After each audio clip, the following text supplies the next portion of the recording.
차별 없는 세상을 위하여.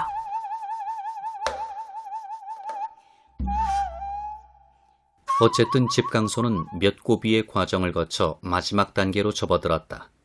이 시기 김계남 휘하에 있는 전라좌도의 몇 고을을 제외하고는 전봉준이 집강소를 거의 통솔했다. 하지만 전봉준의 의도대로 집강소가 원활하고 일사불란하게 작동한 것은 아니었다. 일부 고을에서는 집강소 활동을 방해하거나 협조하지 않는 수령을 잡아다가 곤장을 때리고 불량한 양반과 토호들을 잡아들여 주리를 틀며 죄를 물었다. 수령들은 쥐구멍을 찾기에 바빴으며 어떤 고을에서는 수령이 도망을 치기도 하고 조정에서 수령을 임명해도 부임하지 못해 수령이 없는 고을이 많았다. 집강소의 행동대들. 양반과 토호들은 이리저리 눈치를 살피면서 재물을 싸들고 집강소에 뇌물을 바치기에 정신이 얼얼했다. 이들은 자발적으로 장리쌀과 장리돈을 탕감해주기도 했다. 또 구시라치들은 뒤늦게야 동학에 들어가서 목숨을 보존하는 한 방법으로 삼았다. 이런 일을 앞장서서 지휘한 행동대는 앞에서 말한 성찰, 동몽, 포사들이었다. 성찰은 사정을 살피고 잘못을 가리는 임무를 맡았으니 감찰 또는 경찰의 일을 보았다고 해야 옳을 것이다. 동몽은 10대 소년으로 구성되었는데 이들은 단순한 심부름꾼이 아니라 일선 행동대로 죄인의 체포, 구금 또는 곤장 때리는 일 등 형벌을 가하는 임무까지 맡았다. 이들은 말하자면 당시의 홍위병이었다. 포사는 포수를 중심으로 구성한 것으로 보이는데 전투 요원이나 다름없었다.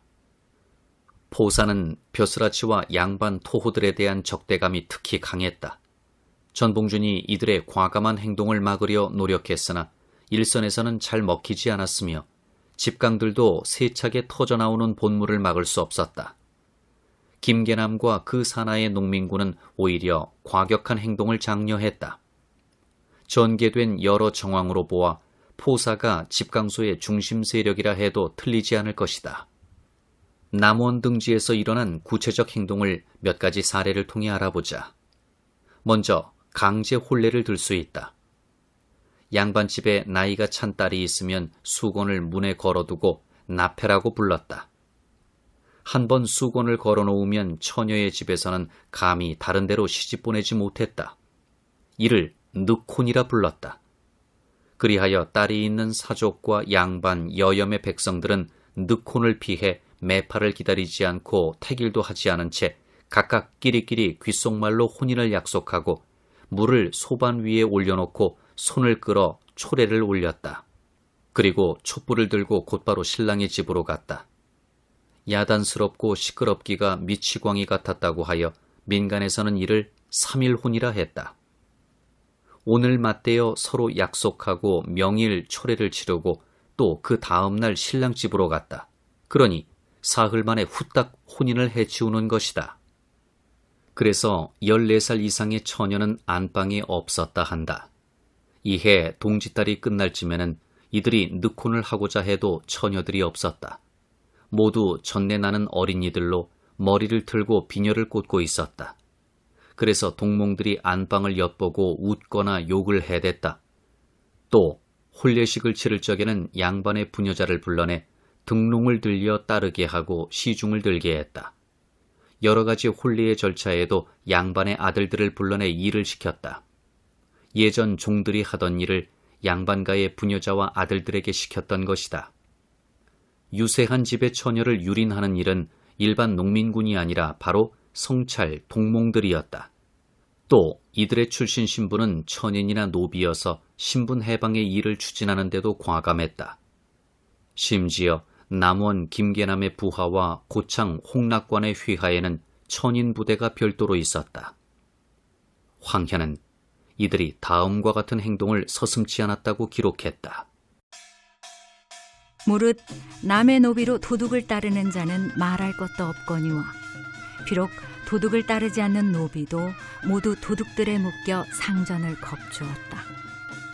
그리하여 노비 문서를 불태워 강제로 양인으로 만들게 했다. 혹은 그 주인을 결박해서 주리를 틀고 매질을 했다. 이에 노비를 둔 자들은 질에 겁을 먹고 노비 문서를 태워 그 화를 풀었다.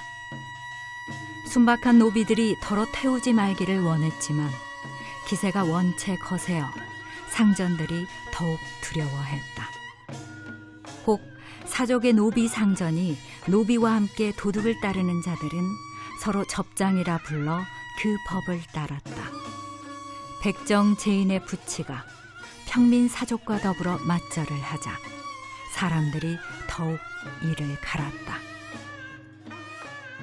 고창 지역에서는 천민 부대의 활동이 두드러졌다고 한다. 또 황현은 손화중은 우도에 있으면서 백정, 제인, 역부, 공장이, 승려 등 평소 가장 천한 칠반 천인들을 모아 하나의 접을 만들었는데 산압기가 이를 데 없어 사람들이 더욱 두려워했다고 했다. 이 부대의 지휘자는 홍락관이었다. 그는 서울 출신으로 이곳에 와서 단골의 지아비가 되어 농민군 접주가 되었고 이런 과감한 행동을 한 것으로 알려져 있다. 이곳에는 제인과 단골들이 많이 살았다. 이들은 방법이 과격하기는 하나 그 실천 의지는 강렬했던 것이다. 당시 갑오개혁에 따라 개인 노비 제도를 철폐하고 천인의 대우를 개선하는 제도를 실시하게 했으나 실제로 현장에서는 양반과 상전이 거부해 거의 실행되지 못했다.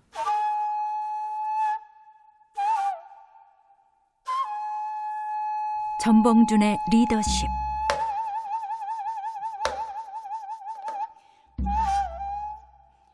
집강소 조직은 다른 지방에서도 이루어졌다. 곧 농민군 점령 지역이 아니더라도 수령관은 별도로 농민 자치 조직으로 수행되었다. 나주의 경우 수령이 집강소 실시를 거부했으나 나주 접주 오권선은 교외에 집강소를 두고 스스로 집강소 행정을 수행했다. 접소와 접주가 있는 곳에서 별도의 집강소를 조직해 농민자치를 수행했다. 이런 집강소는 충청도와 경상도 일부 지역에서도 나타나고 있다. 동학의 조직은 지역 단위만이 아니라 인적 단위로 이루어진 경우도 많다. 곧 접주의 개인 친지거나 친인척 등 연줄로 이루어진 조직을 말하는 것이다. 또 지역 중심의 조직도 군현만이 아니라 면, 리 단위로 이루어진 경우도 많다. 동학의 교단 조직이 집강소 조직에도 적용된 것이다. 전봉준은 집강소 실시 기간 다른 지역에 사람을 보내거나 연락을 하여 잘못된 정사를 바로잡고 집강소를 설치하려는 노력을 기울였다. 금산에서는 편보원이 8월경에 금산장터에 도소를 차리고 도집강이라 불렀다. 이곳의 성찰들은 무장 호위대를 거느리고 횡포를 부린 양반지주 여씨들을 잡아 두들겨 패는 등 비리를 척결하는 일을 벌였다. 이들은 전봉준의 지시를 받았다고 했다.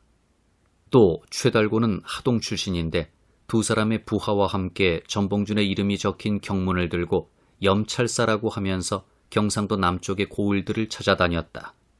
그리고 수령들의 잘못을 지적하고 시정을 촉구하기도 했다. 동네 부사 민영도는 이들 일행에게 말 2필과 후한 노자를 주면서 융숭하게 대우했다. 최달고는 전봉준의 사자로 파견되었다고 했다. 집강소 현장에서 대접주요 도집강인 전봉준의 리더십이 잘 나타났다. 전봉준은 농민군의 불법적 행동을 막으려 노력했으며 기존의 수령들과도 협조와 타협을 도모하려 했다. 지나치게 무리한 행동에 따라 나타나는 부작용을 막으려 한 것이다. 또 현장에서 양반 토호들에게 협조를 구하면서 폭력을 사용하지 않고 설득의 방법을 썼다. 따라서 그는 양곡과 마소와 군수전을 거두면서 자발적으로 협족해 하는 형식을 빌렸다. 사례를 하나 들어보자. 전봉준은 군자금 모금을 위해 백양사에 본부를 두고 장성의 문벌인 울산 김씨와 광산 김씨 그리고 기씨, 변씨들의 협조를 얻으려 했다.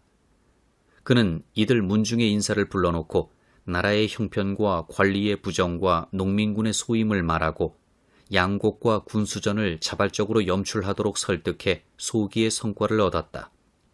결코 폭력적인 방법을 쓰지 않았다. 그래서 전봉주는 사사로운 원한을 사지 않아 개인적으로는 원수가 없다는 평판을 들었다.